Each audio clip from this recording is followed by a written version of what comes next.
What is going on, guys? Hope everyone is doing great out there. Thanks so much for joining us, and I'm honored that you're here. Just one quick update before we get into all the news tonight. I wanted to say that I'm not sure how it happened, but we had just amazing growth in the show since last week. Some of the best numbers as far as downloads that we've had in like 6 months. So I'm totally blown away by that. And I really appreciate all you guys out there who are sharing the news or sharing the links. Or I'm not sure how exactly it's happening, but it's starting to happen and it's amazing to see. And I certainly give God all the glory for that.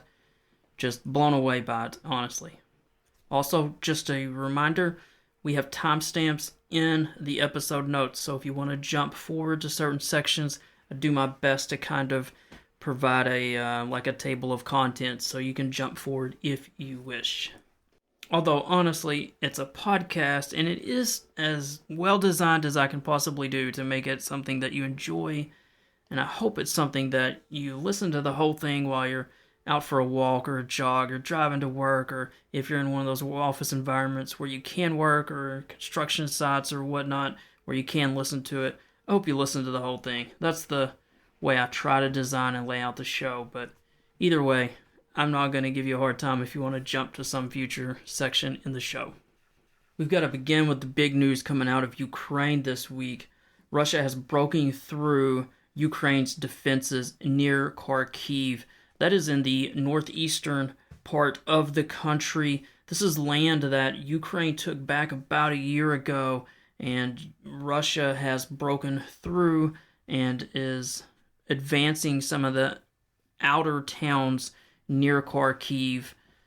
There's a lot up in the air as far as how large this advance is, how much of a threat it is toward Kharkiv.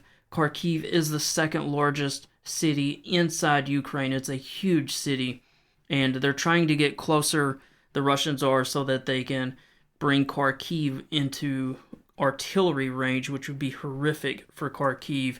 It's already under enough aerial attacks from missiles as it is. But let's talk a bit, let's get into the weeds a tad about this attack. I've got some great reporting from the New York Times and the Washington Post that I want to share, as well as some stuff I've seen from some analysts who've been covering this intensely on social media. Now, if you say, Stan, I have no idea where Kharkiv is, hey, I get it. I've got you covered. I have a map in the episode notes so you can go look at it.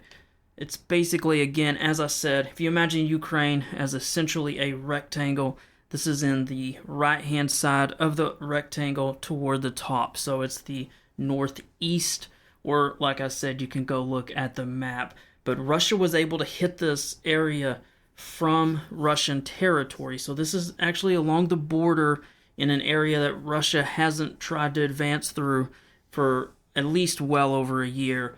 But they have pushed across the border into this part of Ukraine where there hadn't been a lot of fighting up to this point, other than, as I said, the missile attacks into the second largest city of Kharkiv. I want to first share what the New York Times had in some of its most recent reporting, and I've got a gift link to this article if you want to read more details, but I want to go just a bit into that reporting from the New York Times. The New York Times article makes a couple of big points. The first big point that it makes out is that Russia is trying to do a couple of things with this advance. First, it wants to create a buffer zone so that Ukraine cannot attack into Russia with some of its drones and other weapon systems. And so they want to build a buffer zone between Ukraine and Russia. But the second thing that the New York Times points out as a reason for this offensive is they want to distract and draw Ukrainian reserves and elite units to the north, pin them down there, which will weaken the front further down to the south on what is the eastern part of the country, which you've mostly heard us talking about, the Donbass region. And so they see that some analysts see that as one of the key objectives. draw the Ukrainians away from their current defenses, and Russia is trying to push through in other parts of the line. So the idea is draw some troops to the north, draw Ukrainian troops up there, and then Russian troops can more easily advance further south. Those are the two main points that are made by the New York Times as you get into the weeds, so to speak, on a tactical level. On a larger level, the article also points out that, and they quote a Russian expert at the Carnegie Endowment for International Peace, and this expert said that in 2024 that the Russian military enjoys a material advantage and a strategic initiative, though it may not prove decisive. And they're talking about how Russia currently has more troops, it currently has more artillery, and I'm going to get into this stuff in just a second, but that this year, according to this analyst, is a window of opportunity for Russia.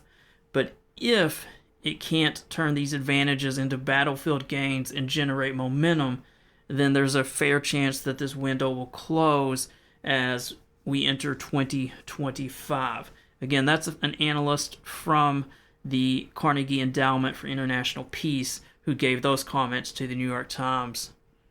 As I said earlier, you could read that entire piece.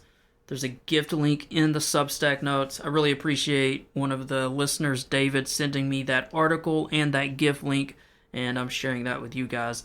But if you want to get into the weeds, it's a great article. It's worth the read. Let's move to that Washington Post piece about why are Russian troops suddenly able to advance toward Kharkiv.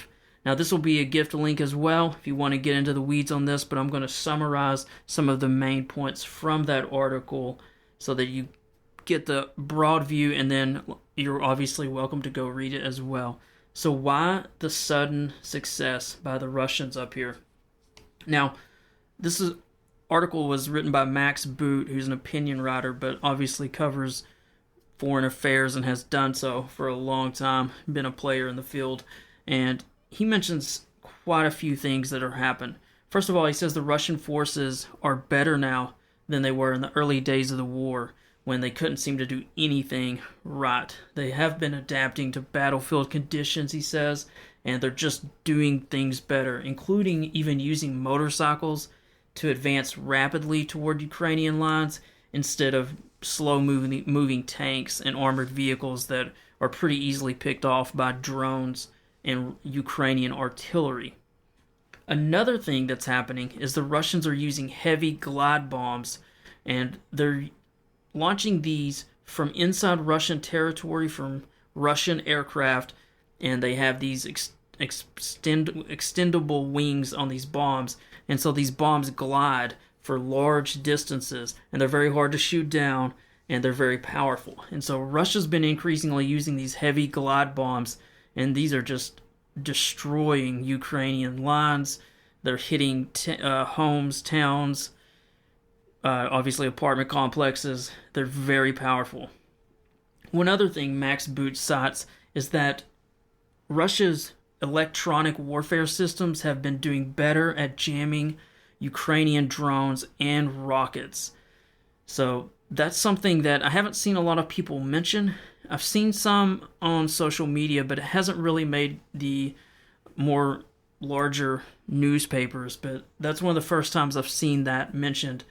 The additional thing he mentions is something we all of us know, is the delay in aid from the United States. That 6-month delay allowed Russia to regain its artillery advantage, and Ukrainians have been outgunned about 10-1 in artillery ammunition. So Ukraine has been forced to fire far fewer shells, and that is never a good recipe in battle, to have a artillery disadvantage, since artillery really does dictate usually who wins or loses. One other thing Max Boot points out is that Ukraine's air defenses are much weaker, and he points out 3 figures that are pretty mind-boggling. So in the past 6 months, Ukraine has been intercepting 46% of Russian missiles. Now, in the previous 6 months before that, before the aid from the U.S. got cut off, and there was that 6-month delay, we were at 73% of an interception rate inside Ukraine. So it went from 73% to 46%. Even worse, last month, Max Boot says in the Washington Post that it went from 46% to 30%. Now, you guys know in the last couple of weeks I've talked about how Ukraine's power system has really been getting hit a lot. And in fact, they're even having to ration some of the power usage, and they're having brownouts and blackouts at night. I mentioned that last week. That is because the Ukraine air defense system has been running out of ammunition and Patriot missiles. Hopefully those are being sent there and sent there quickly, but for the moment, it's not been as easy for Ukraine to defend itself from air attacks, from these ballistic missiles and some of these cruise missiles. Let's talk about the final three things that Max Boot mentions in his article. First, he says that Ukraine has been dealing with a manpower shortfall and that it has been slow to pass a new mobilization law, and thus, without that mobilization law, they're just outnumbered. And so he points out that Ukraine has been down to 200,000 troops at the front, while Russia is around 500,000. So it's just a big advantage for Russia right now. However, he does talk about the parliament inside Ukraine has passed the new mobilization law, and there will be an additional 10 Ukrainian brigades, but those units do have to, they've got to be recruited, trained, and armed, and that will take months for that to happen. So in the short term, that's not going to help. We are going to be getting that U.S. aid package there, so that should help.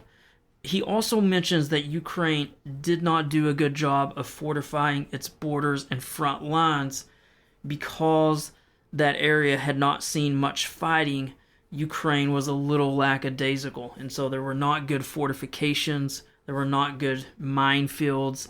In fact, one Ukrainian officer mentioned to the BBC that the Russians just walked in without any minefields in their way. The final thing I want to mention that Max Boot talks about is that the United States should lift the restrictions on using U.S. weapon systems to strike military targets inside Russia. This has been a pretty long-running complaint among analysts, where the weapon systems we've sent, because we fear escalation with Russia, we've said you can only use these inside Ukraine against Russian troops.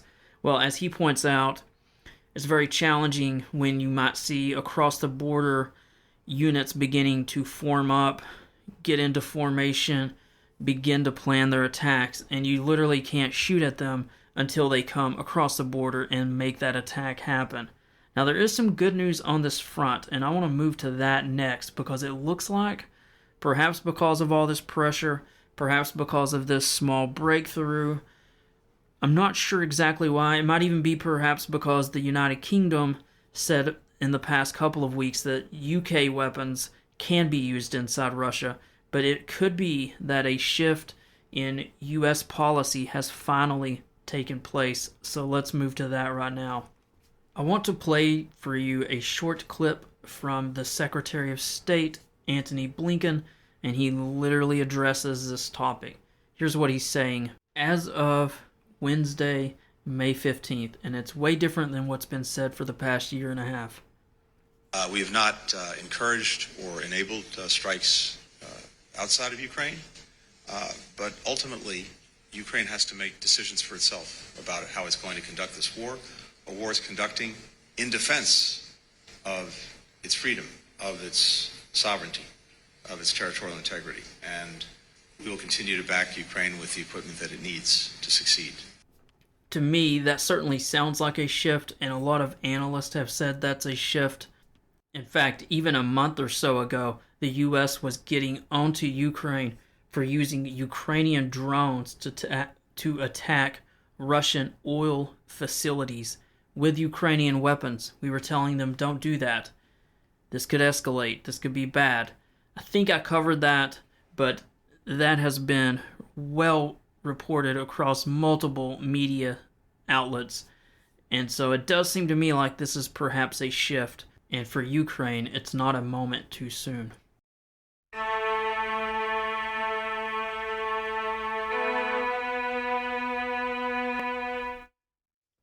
I hope you're enjoying the show so far.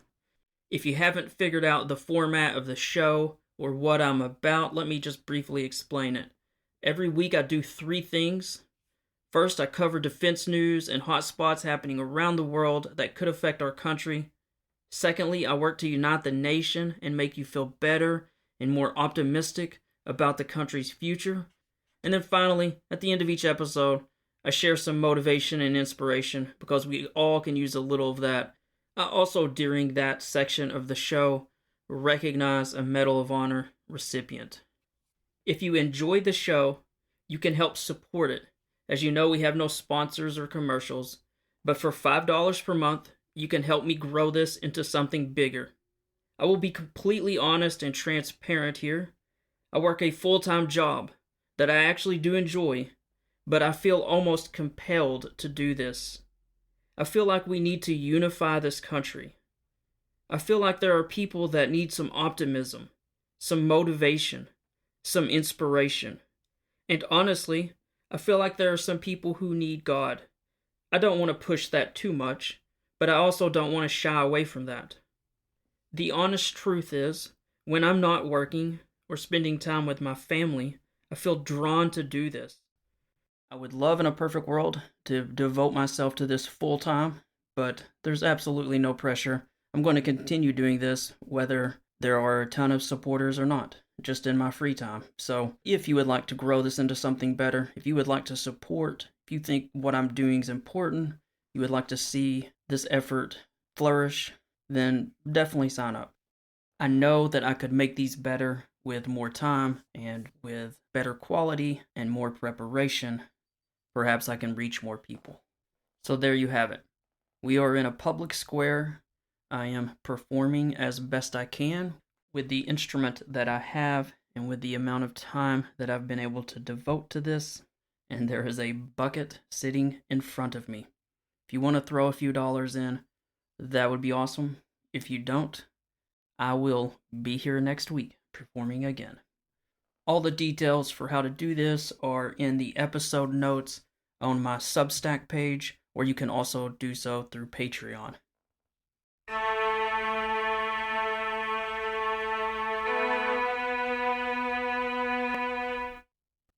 I mentioned earlier that the New York Times had written that 2024 is going to be a challenging year with Russia having the edge on troops by a large number, even on artillery, since there's been the delay in weapons being sent there.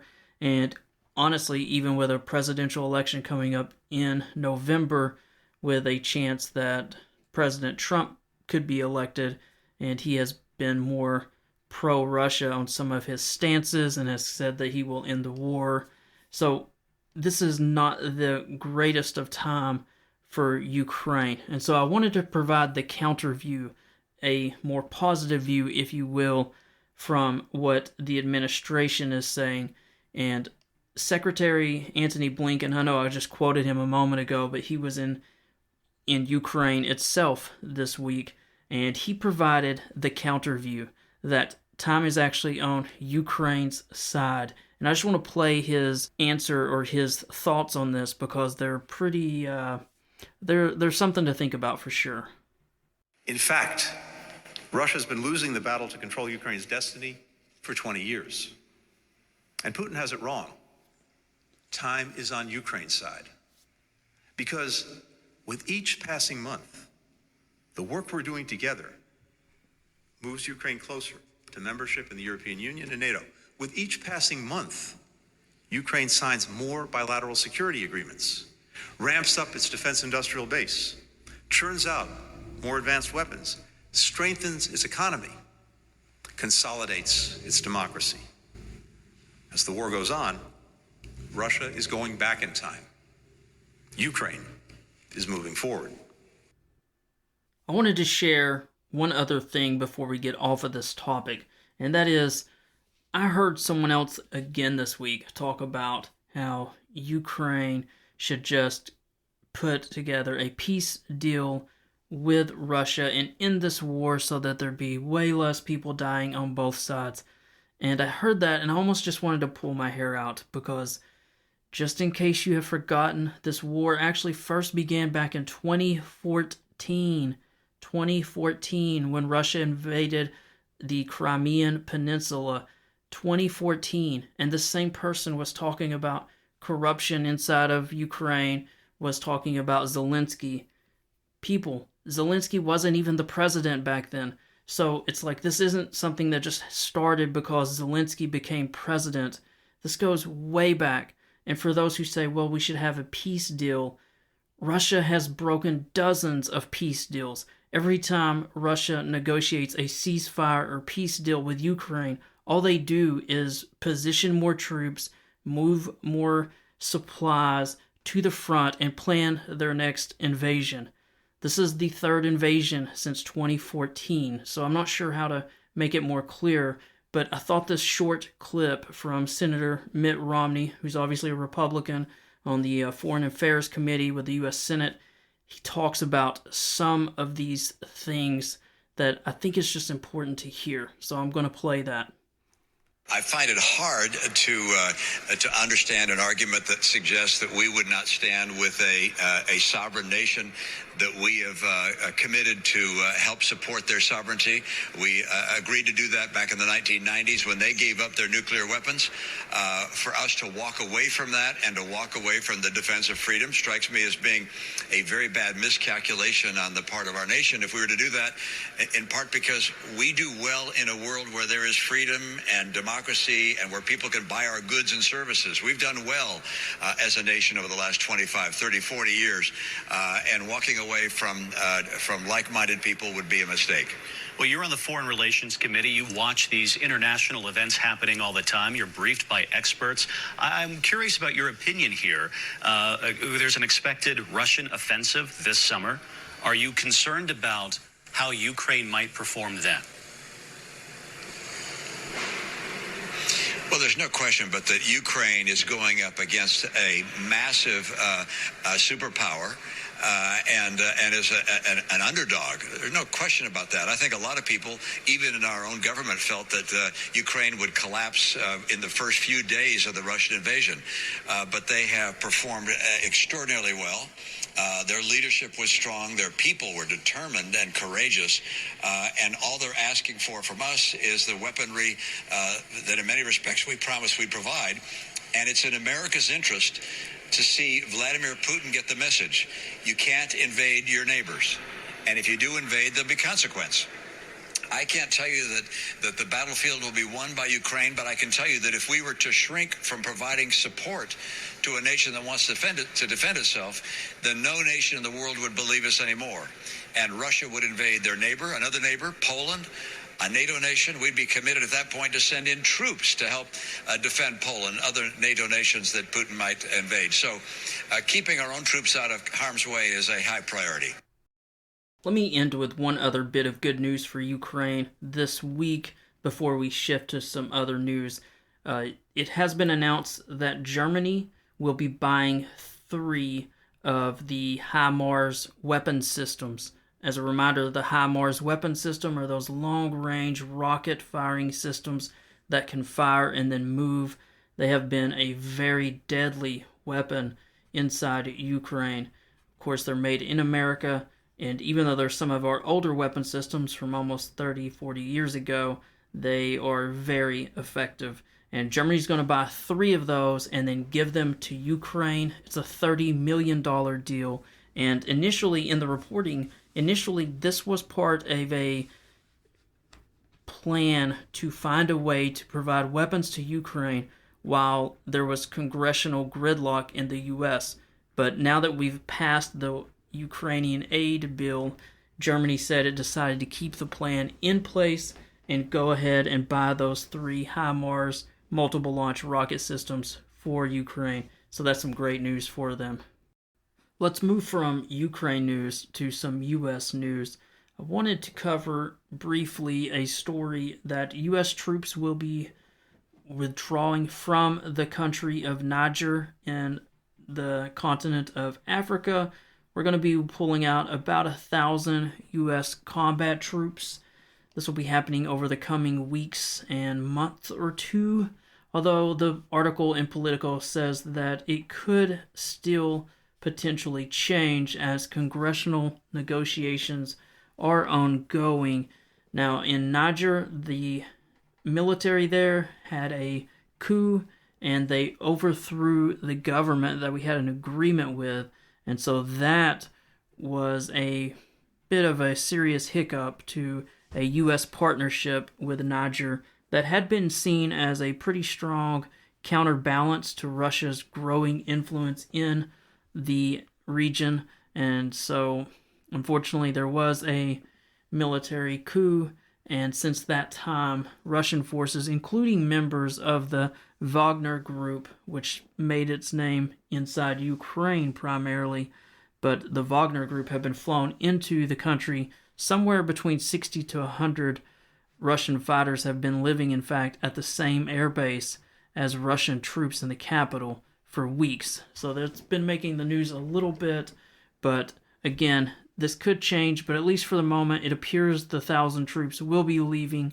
and they will be moved to nearby countries where they can continue the same counterterrorism mission that they had been doing prior to that. Alright, let's get to the best part of the show. I call this the Never Ever Give Up segment, and I call it the Never Ever Give Up segment because we must never ever give up as a country. Though we face great division, a massive debt burden, and probably future problems that none of us could even predict, but we must never give up as a country. And I believe we must stay united. And also, as individuals, we must never, ever give up.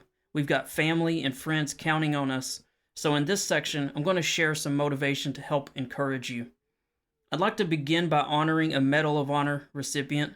If you don't know, the Medal of Honor is the highest military decoration you can possibly earn in the military, and it's awarded to service members who have distinguished themselves by acts of valor. The medal is typically awarded by the President of the United States upon the recommendation of the armed services. One final footnote before I read this week's. As I said when I first began this back in April, I am just going in alphabetical order because I could not possibly decide which wars to begin with, which services, etc. And since there's more than 3,000 of these, it was just too much. So I'm just going very simplistic alphabetical order. This week, we will honor Private First Class Louis Albanese. He served in the Vietnam War in the U.S. Army. And as you know, in the Vietnam War, there was often close-in jungle fighting, and Private First Class Louis Albanese was involved in some of that. So I'm going to read his citation now.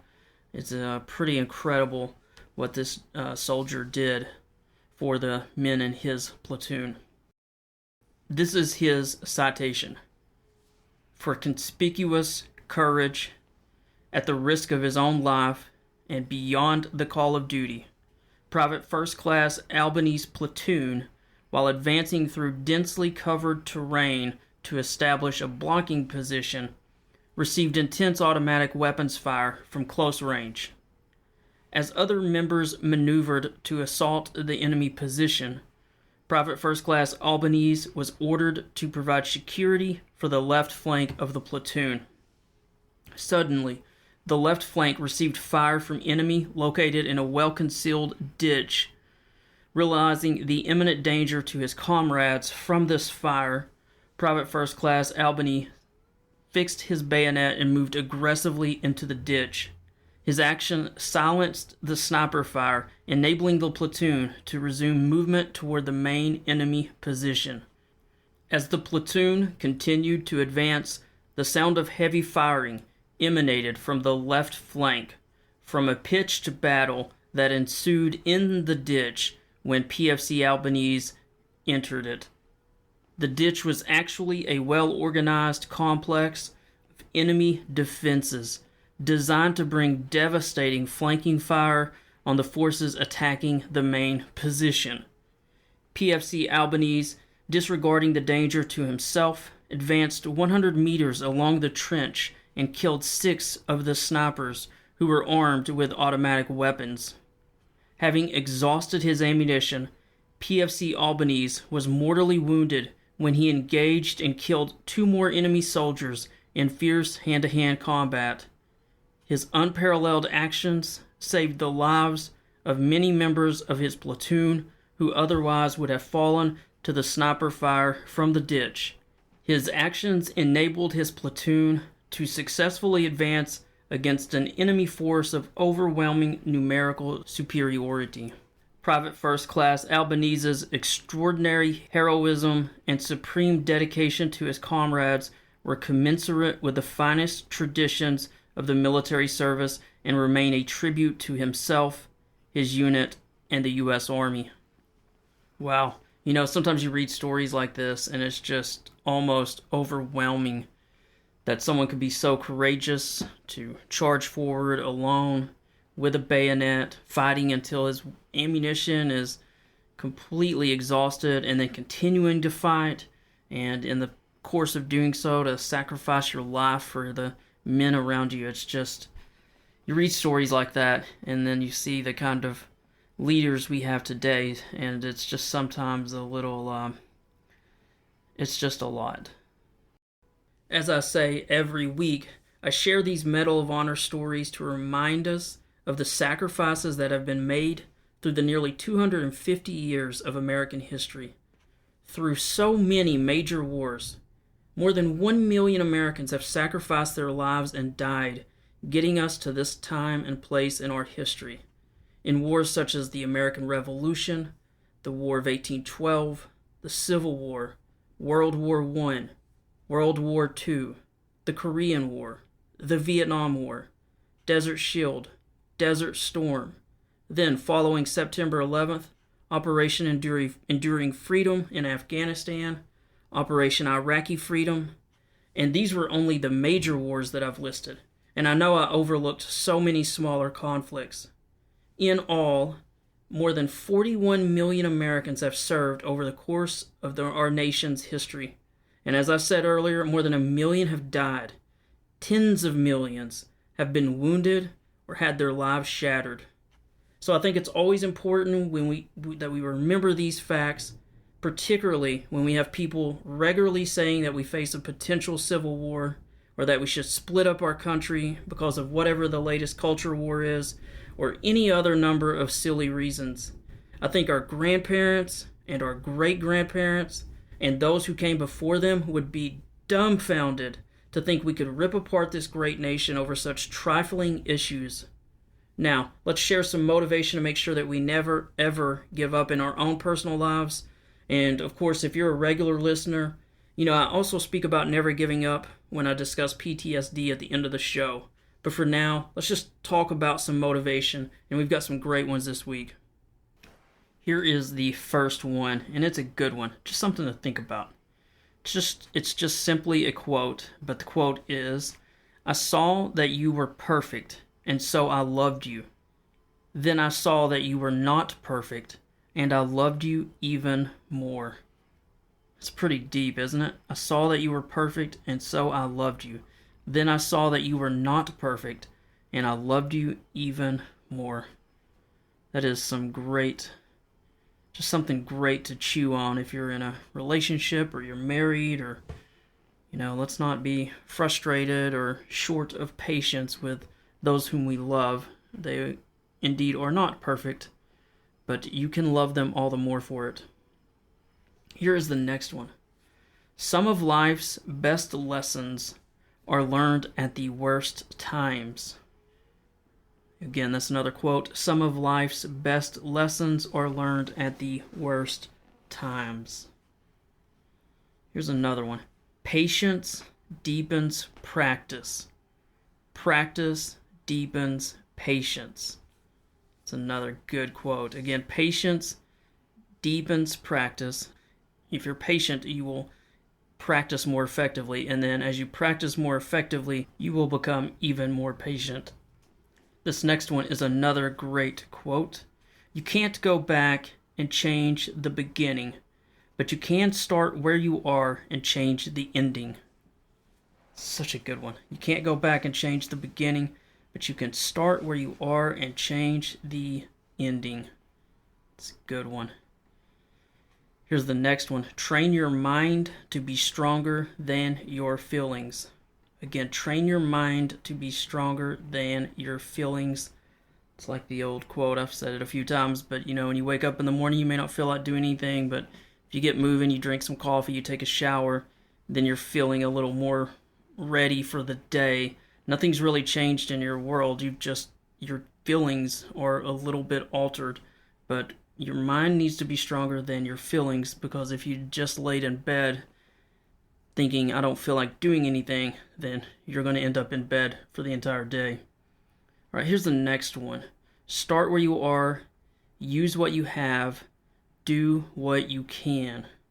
It's another good one. It's somewhat similar to the one I read earlier, but I like the do what you can, because we all know stories of people who say, well, I don't have this, or if I had that, then I could do this. Well, you don't.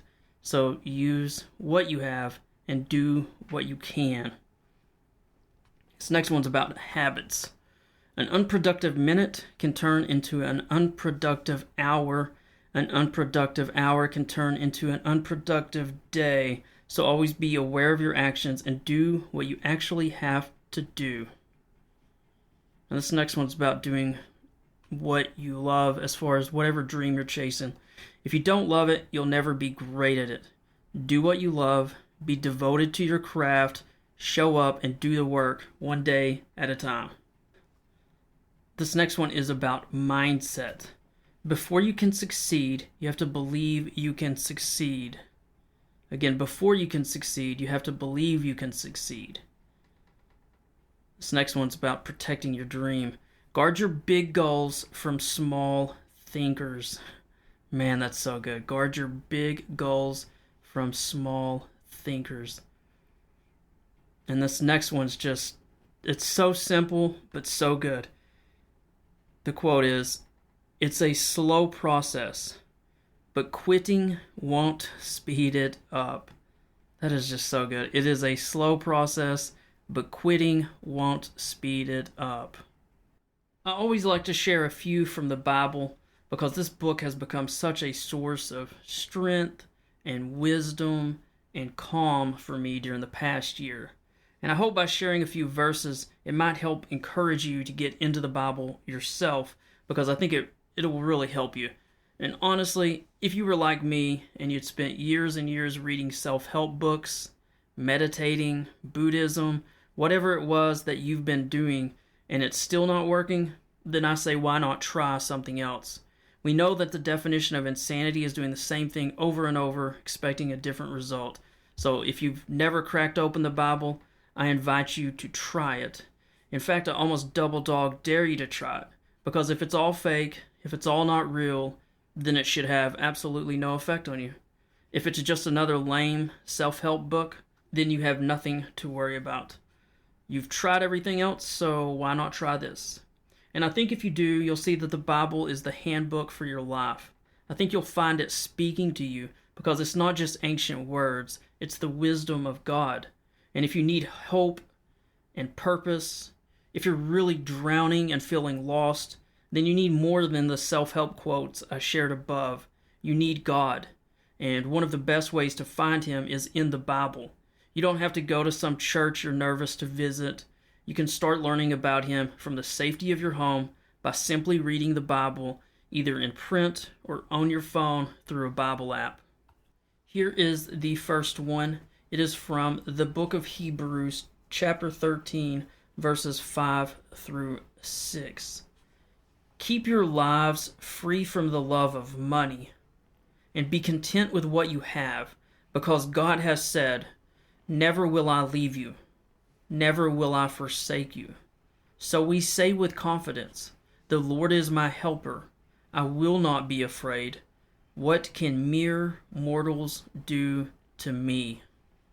It's a great verse. The next one is from the book of John, chapter 6, verse 51. I am the living bread that came down from heaven. Whoever eats this bread will live forever. This bread is my flesh, which I will give for the life of the world. It's another good one. And then we'll do one more from the book of Isaiah, chapter 40, verses 29 through 31. He gives strength to the weary and increases the power of the weak.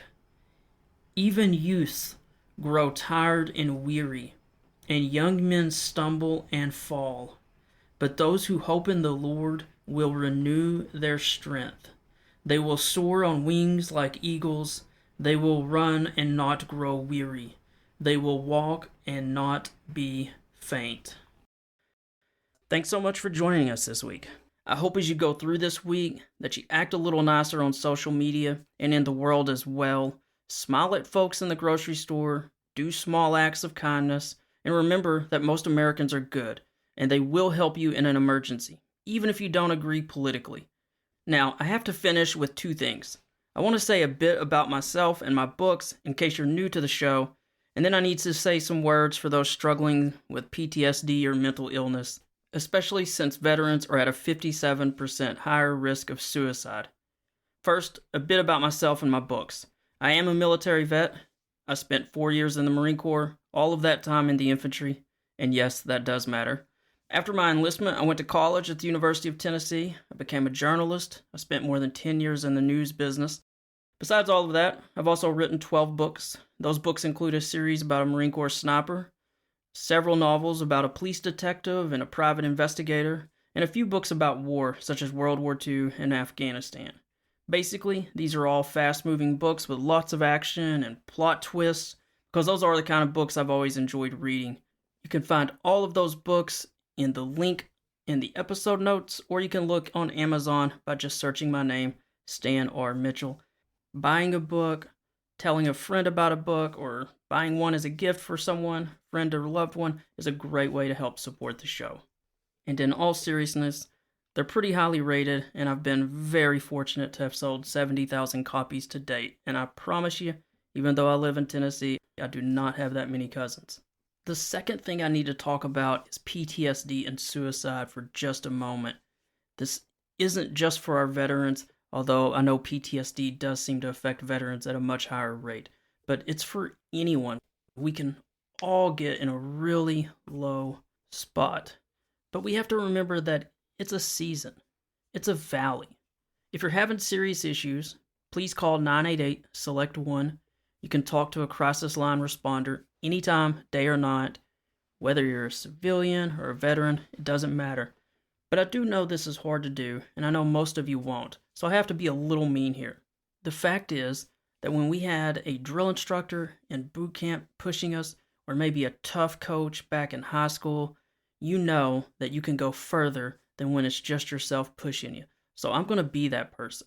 I'm going to be mean for just a moment, and I have to remind you that you cannot give up. Do not lose this fight. Do not make your parents or your family have to plan your funeral. Don't make them feel guilty that they did not check on you, that they could not reach you. You can hold on another day, and if you do, I promise the next day will be a little easier. Now, again, if you're in a fight that you worry you may lose, call someone. Call a friend or a family member. Please, just do that. Or call 988-SELECT-1. But whatever you do, do not quit. You're in a valley, and this world needs you. Probably your parents need you. I mean, seriously, who's going to take care of your parents in 30 years? I'm being dead serious here. I just helped take care of my mom while she fought with cancer before she passed. I'm helping take care of my dad now. But who's going to do it for you? Are you going to let the system take care of them? How horrible is that? So you cannot quit. And believe me, there's something you're meant to do. You just can't see it because you're in this immediate fog and pain. You can't see that end result. But there's a mission for you to do. Maybe it's to coach Little League. Maybe it's to help others with PTSD. Maybe it's to run for office. But there's some calling for you. You just haven't found it. But you need to get involved. You need to stop isolating yourself. Go visit a veterans group, the VFW. Visit a church near you. Talk to some family that you have lost touch with. Or maybe reach out to that friend that you've grown apart from. they're probably dying to talk to you. But seriously, if you're struggling, call the hotline 988 and select 1. Or you can also start moving toward God. If you're not willing to make that phone call, read the Bible if you never have. I think it will help. Read some of Psalms or Proverbs, or start with the New Testament. I would suggest the book of John. I think you'll find that the Bible will start drawing you in and changing your life. If you don't have a Bible, you can download a Bible app on your phone, or you can look it up online. There are dozens of sites with it. Even simpler, I have a link in the episode notes that I think can help you. I write a faith-based blog about the Bible and God, and I have a link in my episode notes to a pretty powerful story about my dog, who is a stray that we adopted from the shelter. The title of the article is Be Like Ozzy, Go Near Your Master. I've had a lot of people tell me that story really helped move them, that it was very impactful. So, it's free to read. You got nothing to lose by going to read it. Now, I always like to end each show by reminding people that you can comment anytime. I try to monitor those. You can also reach out privately by email to me at authorstanrmitchell@yahoo.com. And that's in the episode notes, by the way. But again, it's authorstanrmitchell@yahoo.com. Hey, here's one other thing. This podcast is about defense news, but I also do a political blog. So if you love my moderate, optimistic views, you might enjoy that. It's called Thoughts from a Southern Gentleman. You can find a link to the episode notes to that as well, or you can just search that on Google. Hey, thanks for hanging with me this week. It's truly an honor to talk with each of you and to know that there's a few of you out there who are listening and who care about our country and our military and all the issues that we face. I know there are a lot of scary issues out there, but we're going to get through them together, the same way America's gotten through everything before this. I love you all, but never forget that God loves you more than you can possibly imagine. He is our true Father, so I hope you spend some time with Him this week. If you want true peace and strength and wisdom, make sure you read your Bible some this week. It'll help you a lot. And also, reach out to a friend or anyone who you know is struggling. Whether they are young or old, life is truly hard. We know this. But the true strength of this country is its people, and that includes you folks listening to me right now. So be a leader. Be a doer, be a servant to someone. With all of that being said, I'll catch you all next week. You have been listening to The View from the Front. I hope you enjoyed the show.